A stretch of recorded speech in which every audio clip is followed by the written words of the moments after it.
Pentecost, also known as Trinity Sunday, and we are looking at a few brief verses from Luke's Gospel. Specifically, we are looking at Luke chapter 9, verses 18 through 20.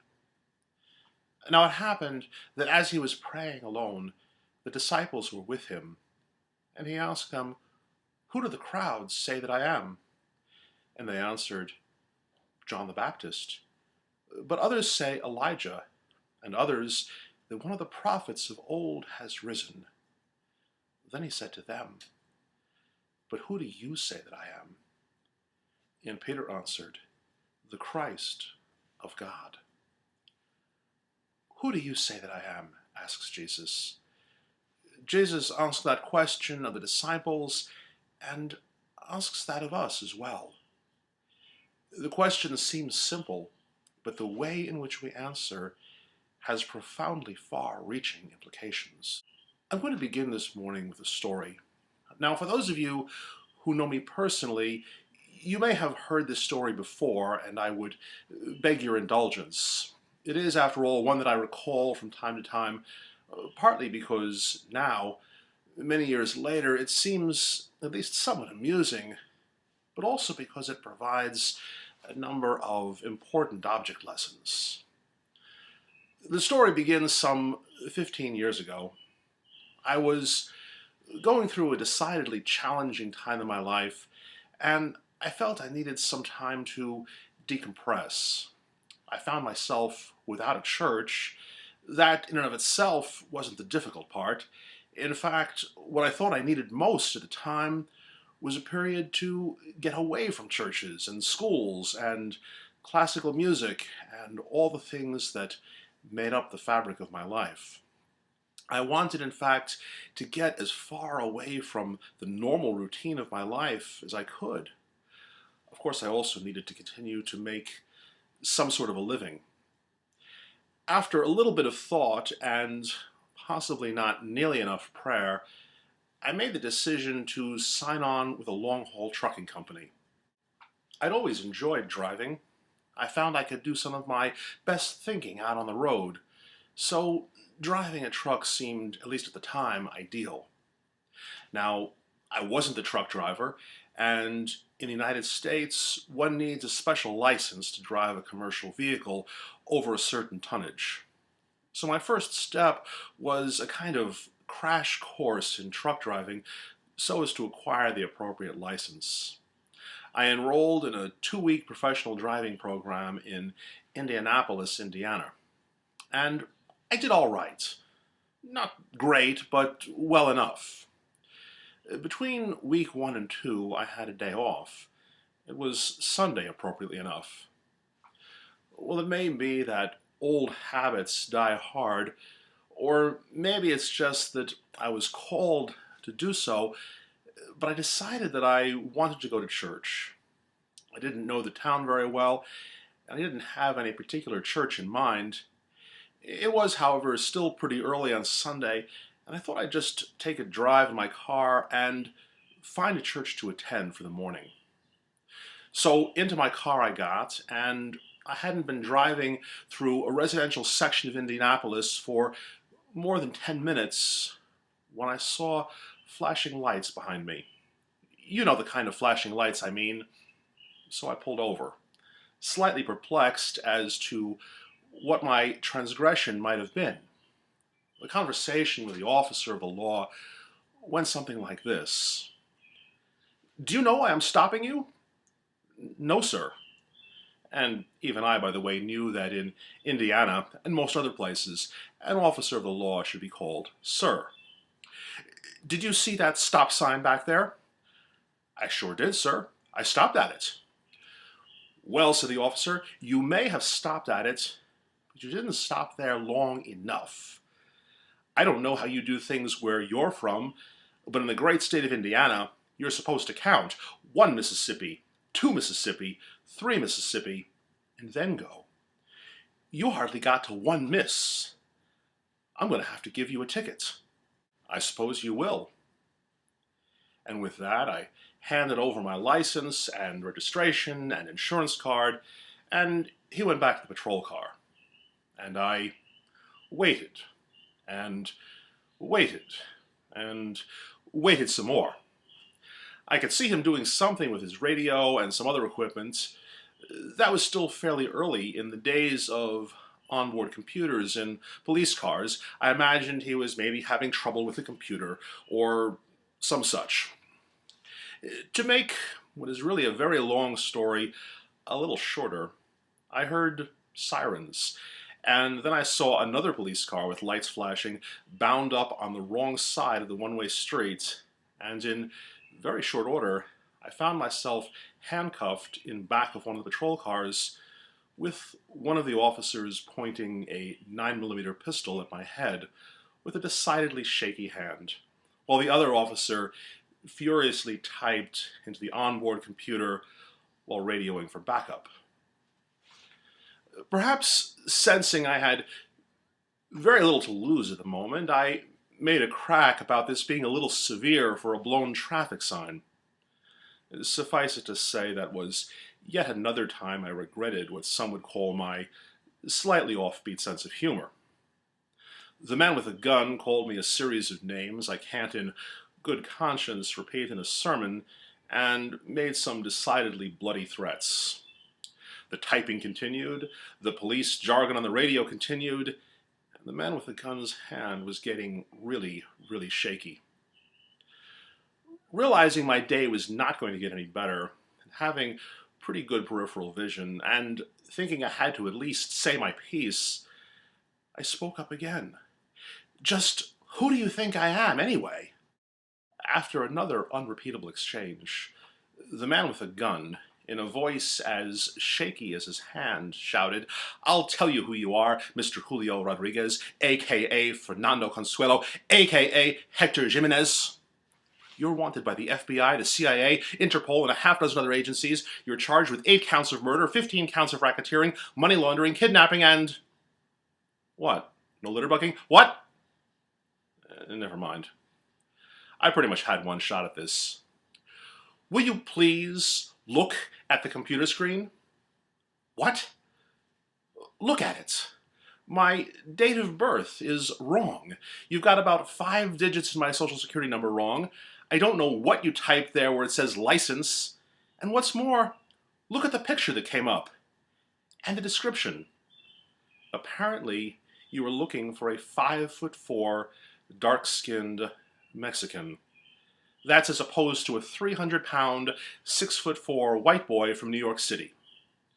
I suppose I could be all the things you accuse me of and worse.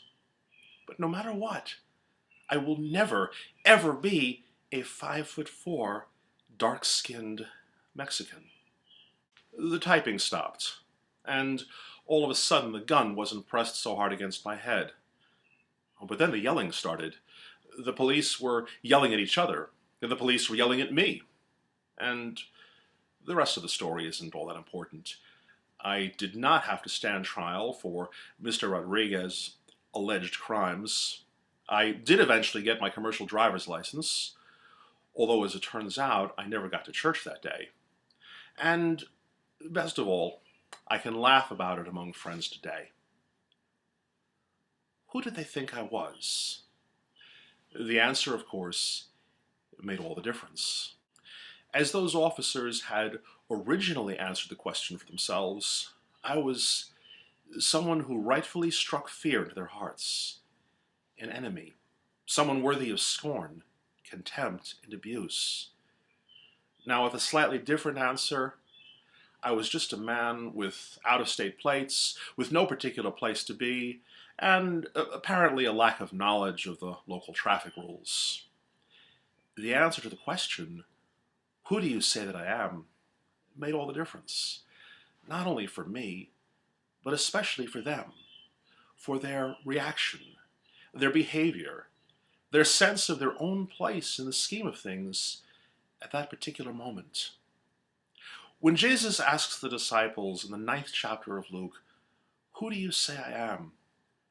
And when he asks that question of us, the answer we give, the answer we believe, and the answer we portray to the world make all the difference. Peter answers that Jesus is the Christ, the anointed one of God. But of course, that could have meant a lot of things to a lot of people. Although that moment is celebrated as the confession of St. Peter, I often wonder if Peter, or any of the disciples for that matter, truly understood who Jesus was. For it seems they still had so much to learn. But at least the Christ is a beginning. Now you may want to ask me, just why is the answer so important? Maybe Jesus is many things to many people, and maybe none of us can really know completely who Jesus is or was. And while there may be some truth to that line of reasoning, I would say that the direction in which our answer tends is vastly important because it will determine how we, as his disciples, think of God the Father, how we think of ourselves, and how we treat the world around us.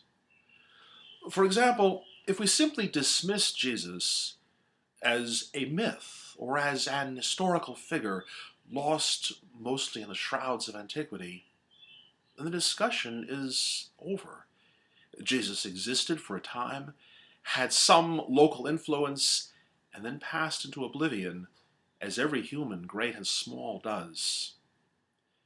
If that is the case, he will have little or no conscious influence on our lives.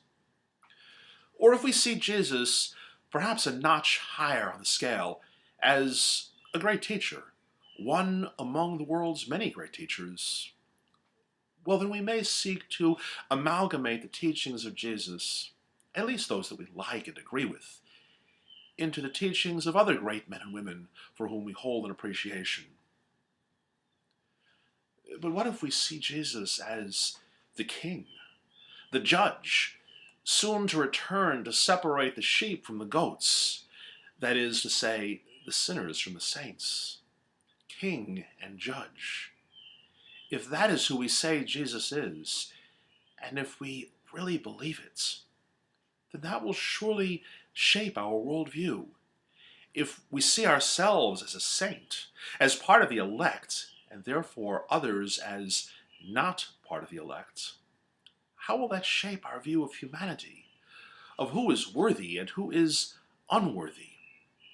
How will we treat those we know are destined to be cast into a lake of fire on the last day?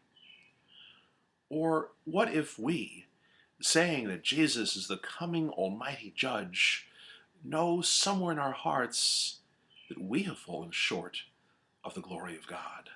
Will we construct a worldview, the principal characteristic of which is fear, fear of God, fear of man?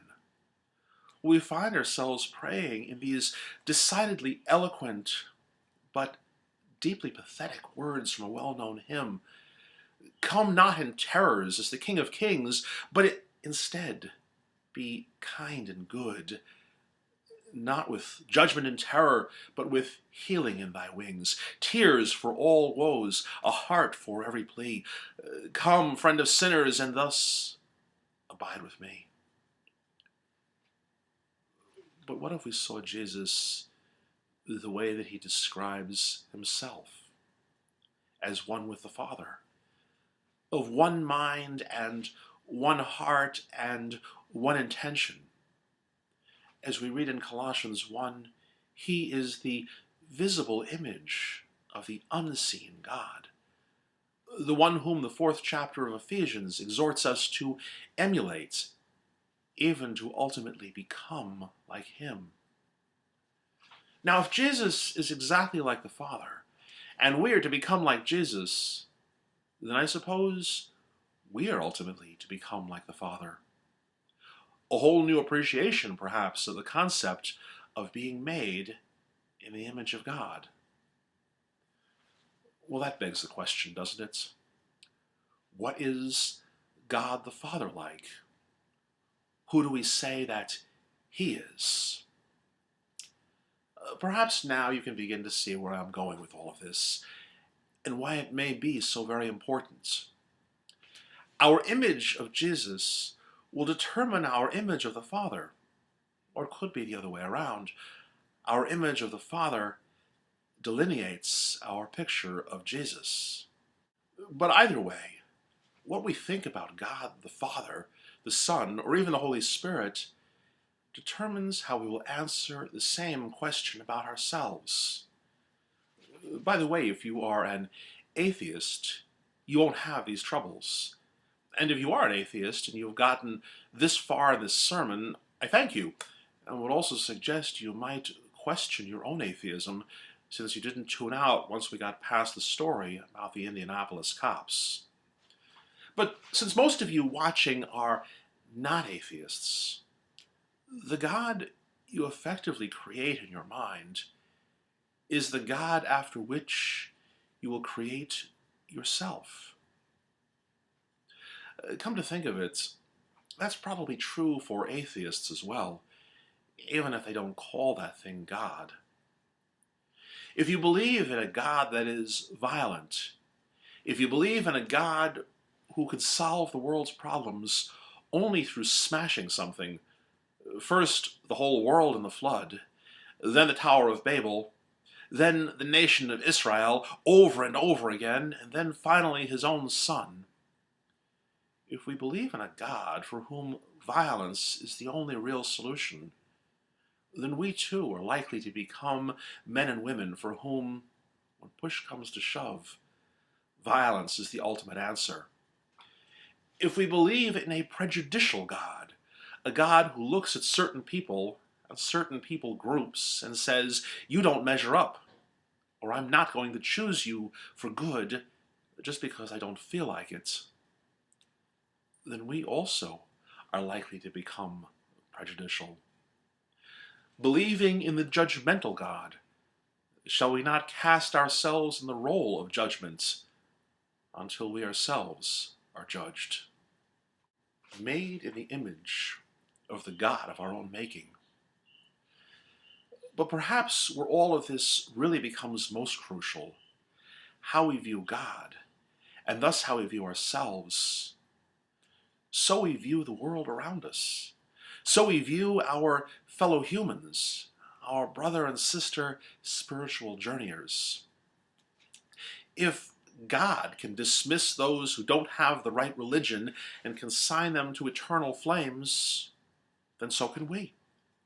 Or more practically and to the point, if we believe in a God who is going to send most of the human race to hell anyway, it's no wonder we religious people, by and large, don't seem to have much of a problem leaving so much of the world in hell right now.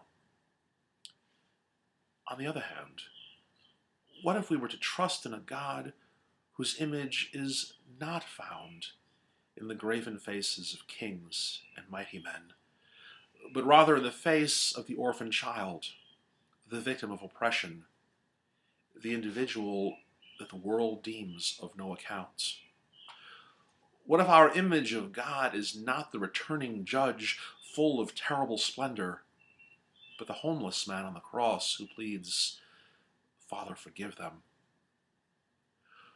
What if we aspire to become, in the words of an old gospel hymn, I want to be like Jesus, which after all is to be like his Father and our Father?